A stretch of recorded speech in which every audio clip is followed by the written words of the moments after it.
like 2 hours south of Laramie, which I'm just finishing out my last year of medical school up there, so it's not too hard to come down here and get a couple pitches in. And yeah, we're doing this route called Country Club Crack, which has been on my list for actually a really long time. For a while, it was one of the hardest crack climbs in the country when it was first put up. It was, I think, first done on aid in the 1950s, the late 50s, and then was freed about 10 years later. The route starts off with some really slippery movement down low, some really thin holds, and some really glassy feet. You get your left foot up and do a kind of a high step on this kind of risky feeling foothold and move into some side pulls. And I feel like that move is, it's kind of an espresso shot in the morning, you know, if you're like warming up on that route. I think it's kind of tricky, and luckily there's some bolts there, and you move up a little higher and clip the second bolt, and then there's another kind of crux move where you work into this undercling and get your feet really high. And you slap right hand up to this kind of greasy sloper, and you really have to trust that. And I think that was the single hardest move on the route for me.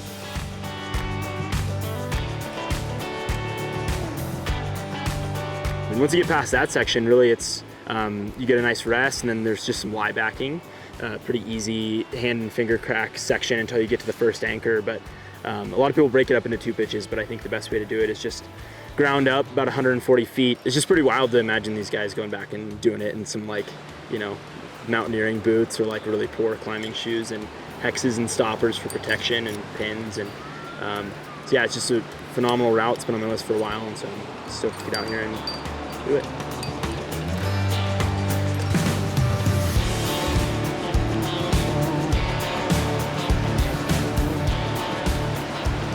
You bust past the first anchor, and you just have some phenomenal 510 climbing. You're kind of switching between these 3 smaller crack systems, and a lot of face holds and a lot of really good little feet on the outside of the crack.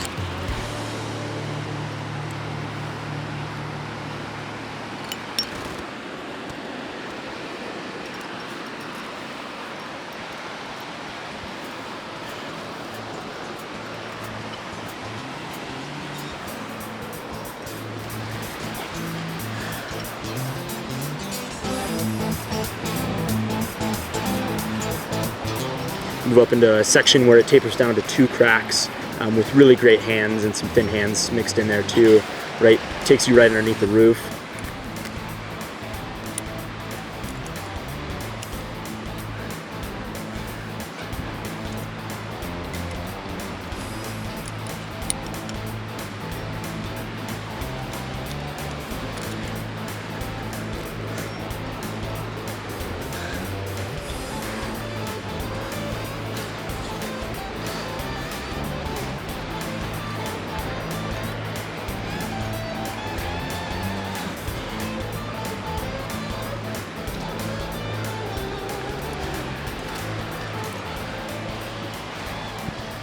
The roof kind of holds the second crux, the red point crux, if you're doing it from the ground.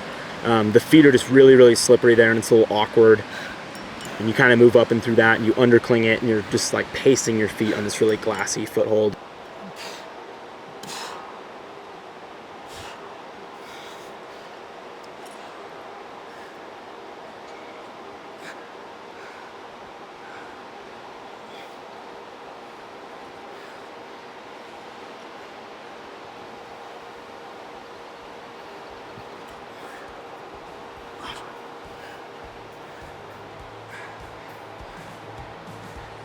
You move past the roof, and then you get kind of a knee bar or knee jam hold, and you can kind of get it back. And the last little bit of the route is probably like 10 plus, 10D.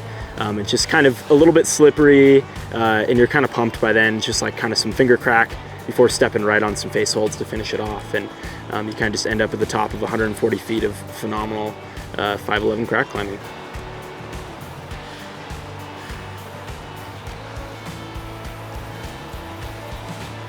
I think expanding on this project, I think we're really just trying to be super inclusive with the grading system, and getting something filmed that the average climber could really like aspire to climb, something that like anyone can drive here to Boulder right now and come climb this amazing route. You know, you don't have to be a professional climber. You could be balancing having a family, and you could be balancing going to medical school, or like whatever your thing is. And I feel like 5'11" is achievable for a lot of people. 5'11" trad is hard, and this line is it's on the more classic old school grade style. So it's a hard route, but I think it's something that a lot of people can strive to climb.